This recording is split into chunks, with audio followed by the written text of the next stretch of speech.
Ya, Assalamualaikum warahmatullahi wabarakatuh. Nama saya Roni Mustoimam. Saya dari TL1A. Saya di sini ingin menjelaskan tentang instalasi elektroda pembumian. Ya, yang pertama, sistem pembumian atau ground system. Sistem pembumian adalah suatu rangkaian atau jaringan mulai dari kutub pembumian, elektroda, hantaran, penghubung, konduktor sampai terminal. Pembumian berfungsi untuk menyalurkan arus lebih ke bumi sehingga dapat memberikan proteksi terhadap manusia dari sengatan listrik dan mengamankan komponen-komponen instalasi agar dapat terhindar dari bahaya arus dan tegangan asing, serta perangkat dapat beroperasi sesuai dengan ketentuan teknis yang semestinya.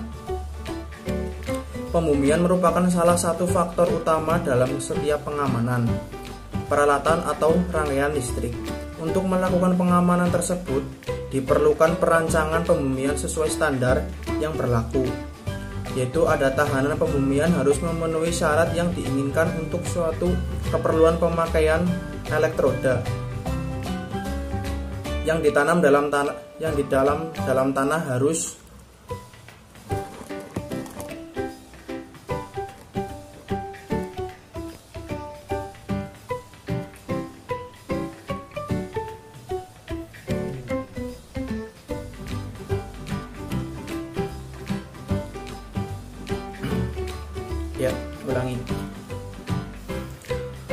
Pembumian merupakan salah satu faktor utama dalam setiap pengamanan peralatan atau rangkaian listrik. Untuk melakukan pengamanan tersebut, diperlukan perancangan pembumian sesuai standar yang berlaku. Tahanan pembumian harus memenuhi syarat yang diinginkan untuk suatu keperluan pemakaian. Elektroda yang ditanam dalam tanah harus, yang pertama, bahan konduktor yang baik, tahan korosi, dan cukup kuat. Terus elektroda harus mempunyai kontak yang baik dengan tanah sekelilingnya. Tahanan pembumian harus baik untuk berbagai musim. Biaya pemasangan serendah mungkin. Dalam sebuah instalasi listrik ada 4 bagian yang harus dibumikan, yaitu sebagai berikut. Yang pertama, titik netral dari transformator atau titik netral dari generator. Hal ini diperlukan dalam kaitan dengan keperluan proteksi khususnya yang menyangkut gangguan hubung tanah. Yang kedua, kawat petir yang ada pada bagian atas saluran transmisi. Kawat petir ini sesungguhnya juga berfungsi sebagai lightning arrester karena letaknya yang ada di sepanjang saluran transmisi. Maka semua kaki tiang transmisi harus ditanahkan agar petir yang menyambar kawat petir dapat disalurkan ke tanah dengan lancar melalui kaki tiang saluran transmisi. Yang ketiga, semua bagian instalasi yang terbuat dari logam dan dengan mudah dapat disentuh manusia. Yang keempat, bagian pembumian listrik dari lightning arrester. Hal ini diperlukan agar lightning arrester dapat berfungsi dengan baik, yaitu membuang muatan listrik yang diterima dari petir ke tanah atau bumi dengan lancar. Pembumian adalah penghubung bagian-bagian peralatan listrik yang pada keadaan normal tidak dialiri arus. Tujuannya adalah untuk membatasi tegangan antara bagian-bagian peralatan yang tidak dialiri arus dan antar bagian-bagian ini dengan tanah sampai pada suatu harga yang aman untuk semua kondisi operasi, baik kondisi normal maupun saat terjadi gangguan. Pembumian peralatan adalah penghubung badan atau rangka peralatan listrik yang terdiri dari motor, generator, transformator, pemutus daya, dan bagian-bagian logam lainnya yang pada keadaan normal tidak dialiri arus dengan tanah. Maksud dari pembumian peralatan adalah yaitu mencegah terjadinya tegangan kejut listrik yang berbahaya untuk orang dalam daerah tertentu. Untuk memungkinkan timbulnya arus tertentu, baik besarnya maupun lamanya dalam keadaan gangguan tanah tanpa menimbulkan kebakaran atau ledakan pada bangunan atau isinya. Yang terakhir, untuk memperbaiki penampilan atau performance dari sistem. Oleh karena itu, secara umum semua pembumian berperan sebagai: yang pertama, proteksi dengan tujuan pemasangan, terdiri dari yaitu A. Menjamin kerja peralatan listrik atau elektronik. B. Mencegah kerusakan peralatan listrik atau elektronik. C. Menyalurkan energi serangan petir ke tanah. D. Menjamin keselamatan orang dari sengatan listrik baik dalam keadaan normal atau tidak dari tegangan sentuh dan tegangan langka. Yang berikutnya, faktor-faktor yang mempengaruhi sistem pembumian. Tahanan pembumian suatu elektroda tergantung pada 3 faktor, yaitu: yang pertama, tahanan elektroda pembumian beserta sambungan pengelasan pada elektroda itu sendiri. Yang kedua, tahanan kontak antara elektroda dengan tanah. Yang ketiga, tahanan penghantar atau bisi yang menghubungkan peralatan yang ditanahkan. Terus untuk yang terakhir, tambahan tahanan dari massa tanah di sekitar elektroda pembumian. Dari komponen tersebut, tahanan pembumian merupakan besaran yang paling besar pengaruhnya pada resistansi pembumian dibandingkan tahanan elektroda. Namun demikian, seperti yang telah dibahas sebelumnya, bahwa nilai tahanan pembumian diharapkan kurang lebih 5 ohm atau sekecil mungkin. Namun dalam hasil penelitian di lapangan, tidak selalu didapatkan nilai tahanan pembumian yang diharapkan, karena banyak faktor-faktor yang mempengaruhi resistansi pembumian. Nilai tahanan suatu sistem pembumian diharapkan serendah mungkin. Elektroda pembumian yang ditanamkan ke dalam tanah diharapkan langsung memperoleh tahanan yang rendah. Namun hal ini sangat jarang diperoleh. Ada beberapa faktor yang berpengaruh terhadap nilai tahanan pembumian. Yang pertama yaitu faktor internal.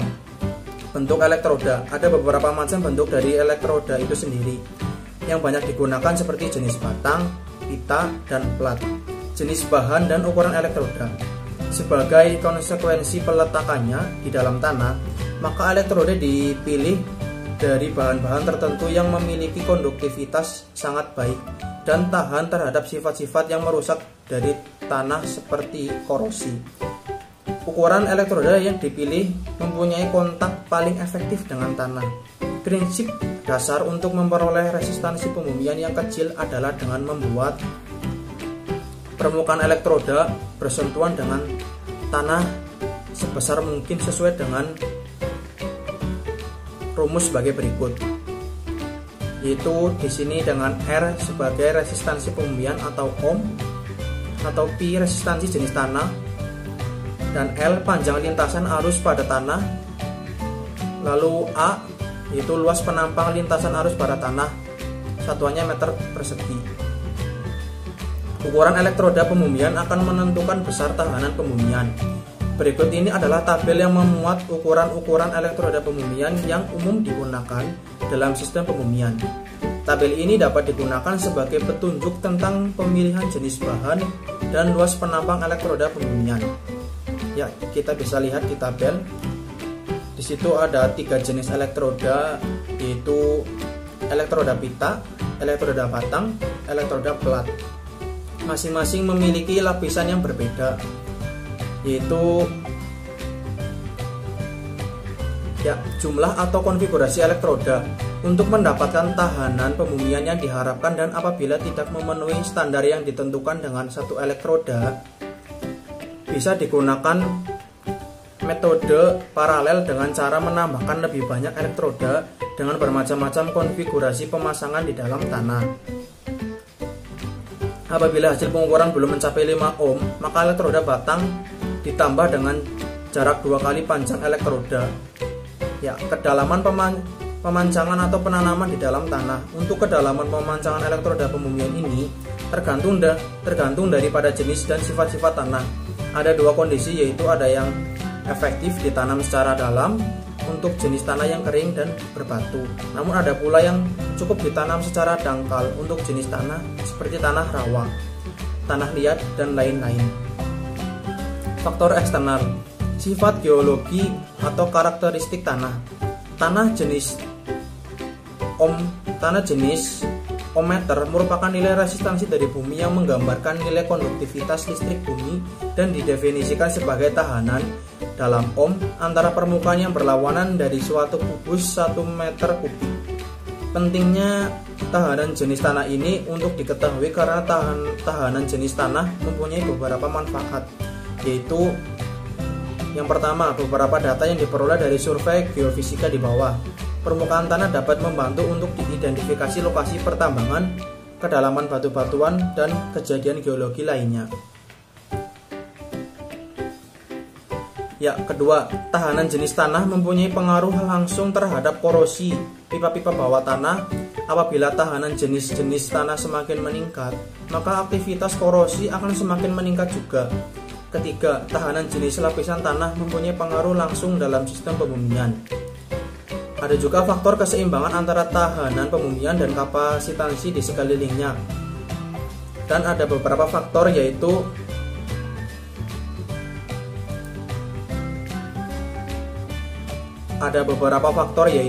yang pertama, jenis tanah. Yang kedua ada lapisan tanah. Yang ketiga ada komposisi kimia. Yang keempat ada kelembaban tanah. Dan kelima ada temperatur. Dan yang keenam ada kepadatan tanah. Ya, berdasarkan persyaratan umum instalasi listrik PUIL 2000, tahanan jenis tanah dari berbagai jenis tanah dan dilihat pada tabel di bawah ini.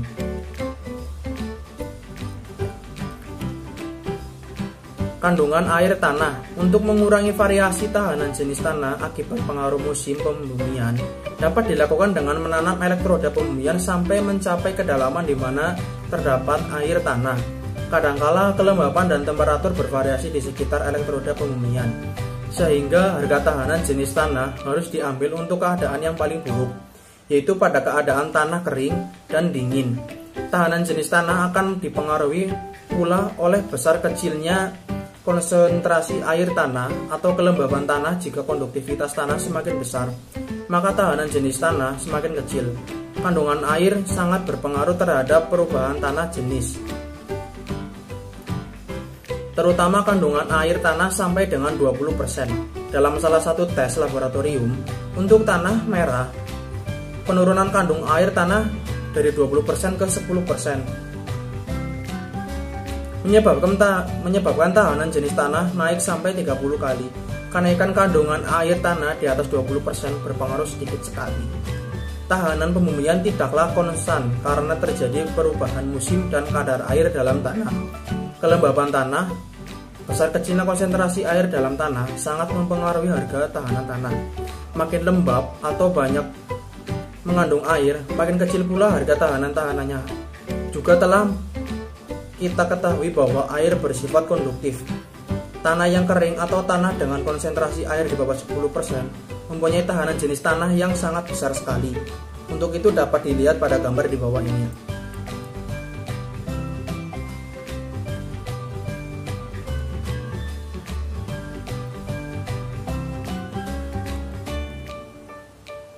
Ya, yang berikutnya ada jenis-jenis elektroda pembumian.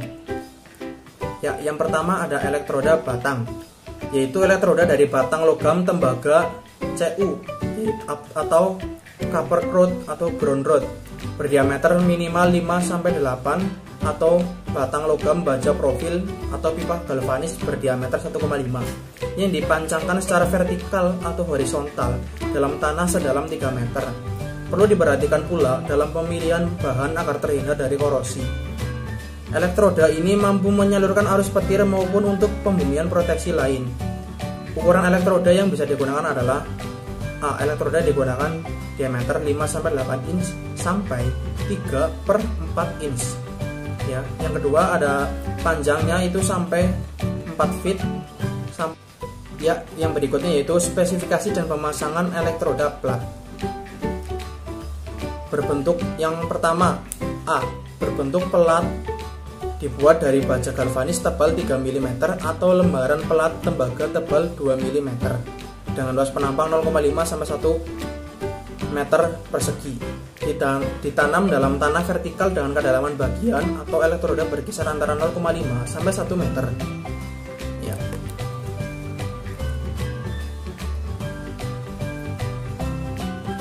pada umumnya ditanam pada tanah mulai yang lembek hingga tanah yang keras.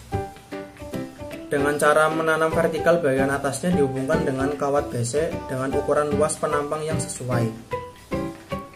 Yang berikutnya, penampang elektroda pelat pada tanah ladang dengan resistansi jenis tanah sekitar 100 ohm menghasilkan tanah pembumian yang rendah sebagaimana yang diinginkan, maka biasa digunakan beberapa elektroda pelat yang diparalel di permukaan tanah. Mengingat cara penanaman yang sedikit lebih sulit dibandingkan elektroda batang dan harganya yang lebih mahal, elektroda pelat tidak menjadi pilihan kecuali pada tanah yang keras atau untuk diparalelkan dengan elektroda pita. Yang ketiga itu ada elektroda pita. Elektroda pita terbuat dari penghantar berbentuk pita atau bulat. Pemasangannya pun dipasang secara horizontal pada kedalaman antara 0,5 meter sampai 1 meter. Dari permukaan tanah, elektroda ini bisa dipasang pada struktur tanah yang mempunyai tahanan jenis rendah pada permukaan dan pada daerah yang tidak mengalami kekeringan. Hal ini cocok untuk daerah-daerah pegunungan di mana harga tahanan jenis tanah makin tinggi dengan kedalaman. Ya, cukup sekian presentasi yang bisa saya sampaikan mengenai elektroda pembumian. Kurang lebihnya saya mohon maaf bila ada salah. Saya Roni Mustaimam dari TL1A mengucapkan terima kasih.